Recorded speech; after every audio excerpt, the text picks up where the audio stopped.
Welcome back, girls and boys. I am so glad to have you here today.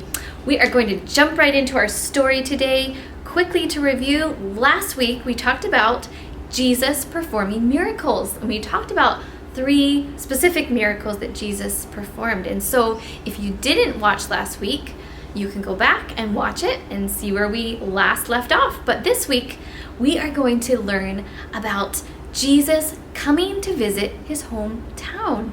Now, a hometown is a place that you grew up, and Jesus' hometown was Nazareth.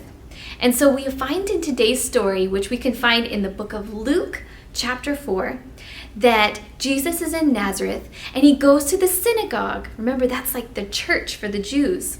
And he's in the synagogue. He stands up to read from the Old Testament, and he's handed a scroll, and he opens up his scroll, which is from Isaiah, the prophet Isaiah, and he reads this portion of scripture in front of all the people. And he says, "The Spirit of the Lord is on me, because he has anointed me to preach good news to the poor. He has sent me to proclaim freedom for the prisoners and recovery of sight for the blind, to release the oppressed, to proclaim the year of the Lord's favor." And then he rolled the scroll back up and passed it back. And after he read the scroll from Isaiah, he told the people that what he had just read was fulfilled, that he was the Messiah, that he was the one that Isaiah had been talking about. And so Jesus continued to talk with the people, and they were amazed at the different things he said. And they were listening, and then he continued. And then Jesus recalled another Old Testament prophet named Elijah. And he was recalling that Elijah helped a widow from another country, a foreigner that was not an Israelite, not a Jew. And he also shared about Elisha, another prophet, who helped a foreigner, a Syrian, not an Israelite, not a Jew. Now, just a few verses before this, everyone was happy to hear Jesus speak. But once he shared about these 2 prophets helping these foreigners, many were very angry.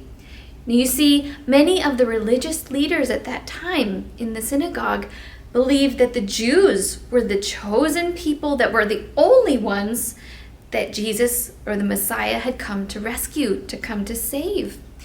Now, that is not what Jesus came to do. He didn't just come for the Jews. He came for everyone, the whole world. And they became so angry. This part is crazy. They tried to push Jesus off a cliff. They couldn't do that. He was able to just walk right through the crowd and be on his way. But they were so angry. I am so thankful that Jesus came for all of us.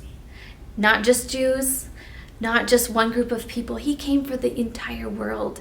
And the verse that comes to my mind is a verse that you probably have memorized if you are a part of Awana, or maybe you just have memorized this verse in John 3:16. "For God so loved the world," that means everyone, "that he gave his only son, Jesus, that whoever believes in him will not perish or die, but have everlasting life." And so, isn't that such good news for you, for me, for the world?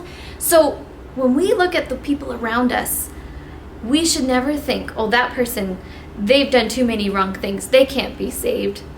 No, or we can't about ourselves. If we think, "I can't be rescued, I can't be saved, I can't be forgiven, I've done bad things." No, you see, Jesus came for you, for me, for our neighbors, for the whole world. And that is very, very good news. And so I hope I can see some of you this Sunday. It was really good to see many of you this past week. I look forward to seeing you in the weeks to come. And if you haven't been working on your drawings for each week, or paintings, I would encourage you to continue doing that. I plan to continue. And I look forward to seeing what you have created, and I will show you what I have created. So I will see you next week. Goodbye.